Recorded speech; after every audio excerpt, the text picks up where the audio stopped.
Hey everyone, and welcome to another video.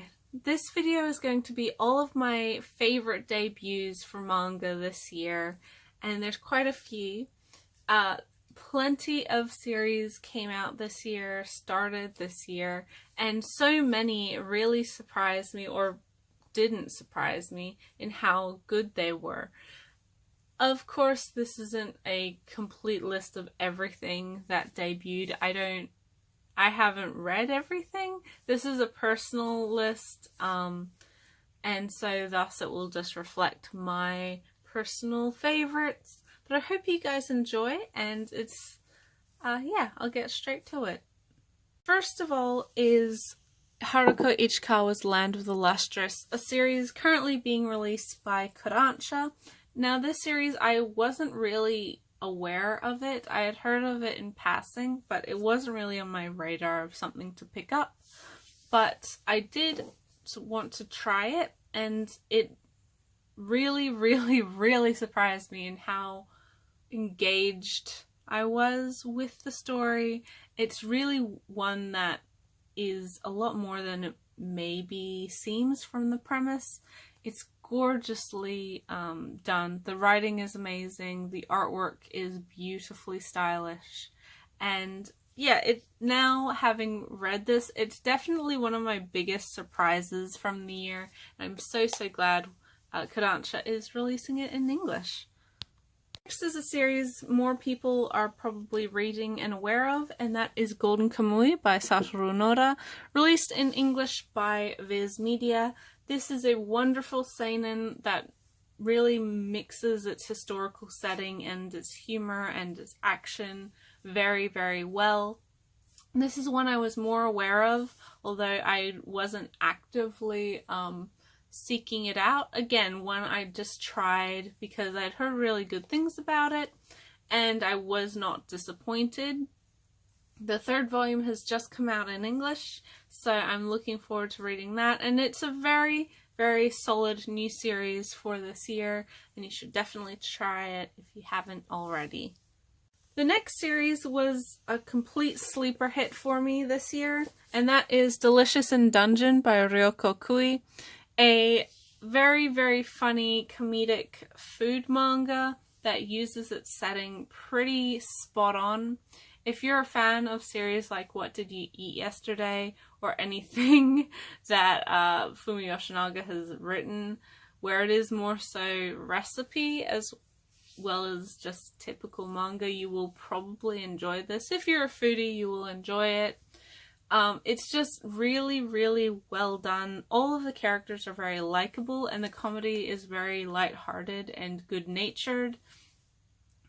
Again, this was not one that I was really aware of at all. It wasn't until the second or so volume had come out that I actually gave it a try, and I can't believe I was missing out on such a great series, because it is one that I think it's within its niche, but Kui does a great job just with pretty much everything in regards to it, and I'm really looking forward to the fourth volume coming out sometime in the future. Check it out, especially if you're a fan of comedy, because this one really is very funny.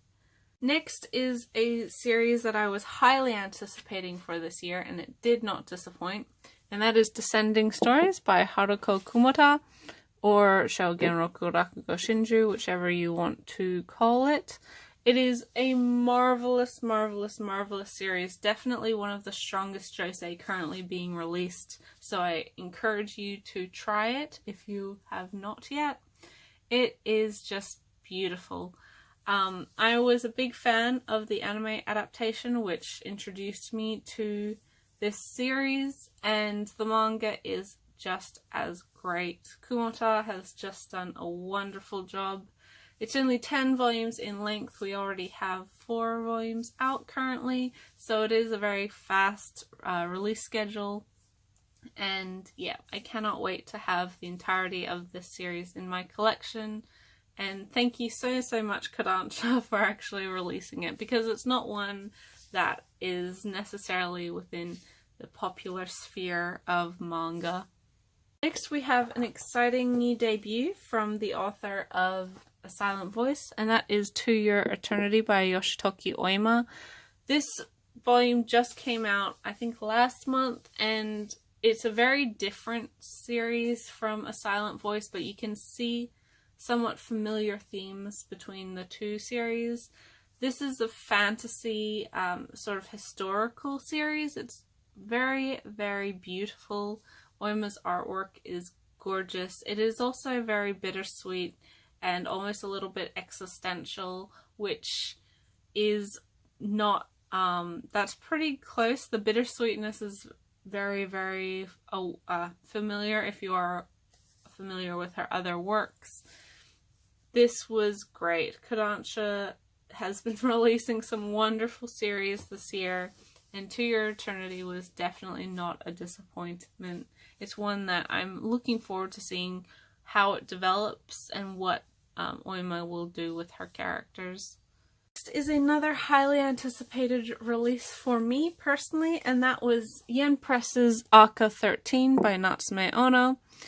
This series, I've heard, has been described as watching a French film in manga form, and that, I think, really does describe the first volumes especially very, very well.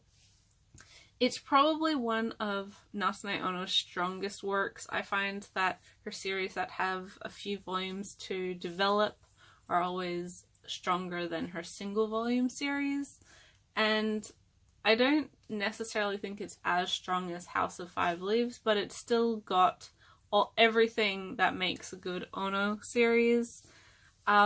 Yeah, only 6 volumes long. This volume only came out last month or the month before, but beautiful release. Very, very relaxed and subdued. Definitely one to pick up if you're a Natsume Ono fan. It's just really, really, really great, and I can't wait to get the rest of it. Next is actually the entirety of a series within a single volume, and that is In This Corner of the World by Fumio Kono, released in English by Seven Seas. If you haven't had the opportunity to read this or watch this film, I highly encourage you to. It is wonderful. It's a character piece following a young woman during the final years of the Second World War, and it's just very, very hopeful despite the setting. Unlike a series or a film like Grave of the Fireflies, which is very, very hard-hitting and and covers the atrocities of the war and the realities of sort of typical Japanese people during that period, this does the same thing, but it's a lot more hopeful, a lot more light-hearted, and so personally reminds me a lot of something like The Wind Rises comparatively. It's not something that's going to leave you depressed afterwards. That's not to say it doesn't have some very hard-hitting emotional moments, because of course it does, but this omnibus is 3-in-1. It contains the entire series, and so it's a good one to start with, because it is by having all of it together, I think the impact of the story is a lot more obvious once you're reading it. Next is another highly anticipated series for me, and that is Takuko Shimura's Sweet Blue Flowers, currently being released in English and print by Viz Media. This was one that I was so excited for the announcement, the license announcement, and when it finally came out, I was not disappointed.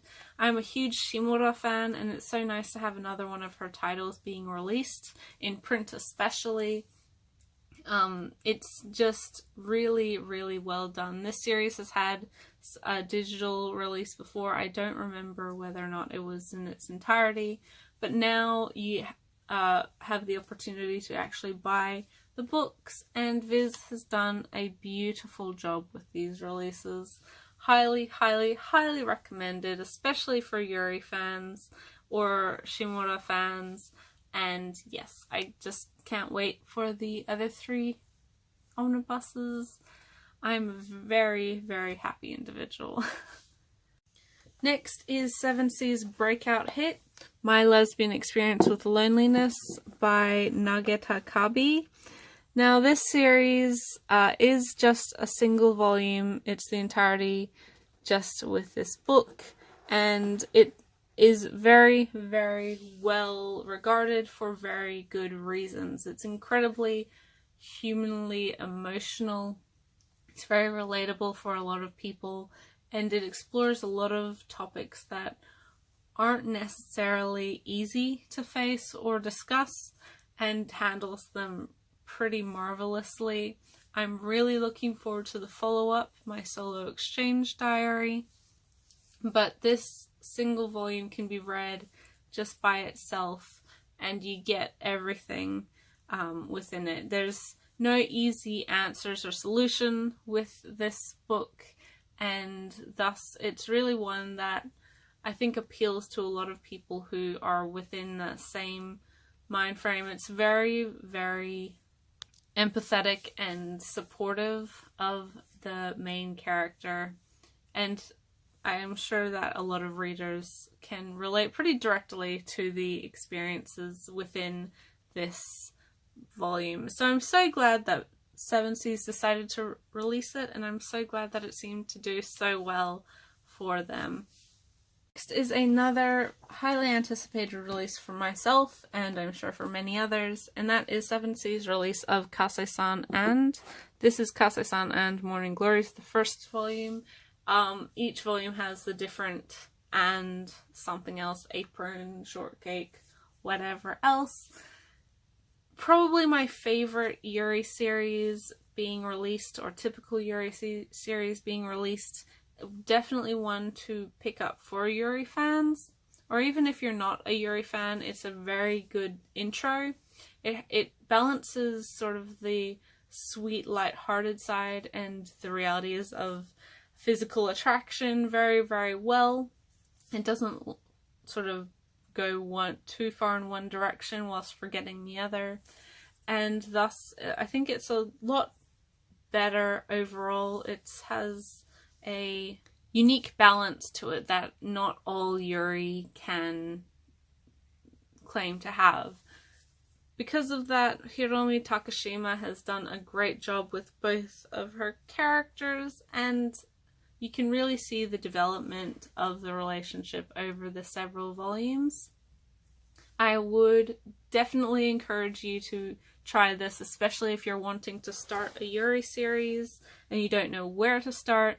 Kase-san and is a pretty great starting point. This is another highly anticipated and exciting release for me, and that was Gengoro Tagame's My Brother's Husband, released by Pantheon. These are 2-in-1 omnibuses, and we'll have 2 omnibuses overall. This is Tagame's only real family-friendly work, and rather than being like a yaoi manga, which people sort of think when a series has gay characters in it, or a gay main character, this is much more of an educational piece without ever falling into patronization or pandering. It's very, very accessible and discusses topics like prejudice and assumption without sort of talking down to the audience. Definitely one to pick up if you're interested in a series like that. The Pantheon release is beautiful. The hardcover is very, very nice, and I just can't wait till we get the second half of this wonderful series. Now, last but certainly not least, I'm going to mention my favorite yaoi or BL title for this year. After all the Yuri I've been talking about, this is Yuki Fumino's I Hear the Sunspot, released in English by One Piece Books. This series really stands out amongst the genre, and was a series that people were wanting to be licensed for a very, very long time. The follow-up volume is also coming out in English, and I'm sure the third volume will not be too far behind. But this series, unlike a lot within its genre, really don't push the romantic element of the relationship too hard or too fast. That's not necessarily the end game with these characters. It is, within this volume, a very gentle exploration of the characters, how they interact, and why they interact in the way they do. It, of course, also is very respectful and thorough in its exploration of hidden disabilities, in this case, being hard of hearing or deafness. It's just done marvelously, and you can understand why this series has been so wanted by English-speaking fans for so long. It is a beautiful, beautiful book, a beautiful series, and I can't wait for more. Thank you again, One Piece Books, for licensing this hidden gem. That was all of my favorite debuts for this year. There were so many wonderful series that started and came out this year. A lot of wonderful series continuing in 2016. And I can't wait for 2018 because there are a lot of exciting announcements and licenses that have yet to be released. So yes, the manga industry has been very, very interestingly expanding over the last couple years, and I think 2017 really does display the best of what we've gotten. And I can only hope that this positive trend continues into the future, and we'll see many, many more wonderful, varied series from all the different publishers. And yes, thank you guys so much for watching. Comment if there was a series that you have really loved this year that debuted, if you agree with my choices, if you haven't read any of my choices, or if there's a series that you think I've missed out on or skipped over. Tell me why, tell me what it is. And I hope I'll see you in the next video. Thanks for watching. Bye till then.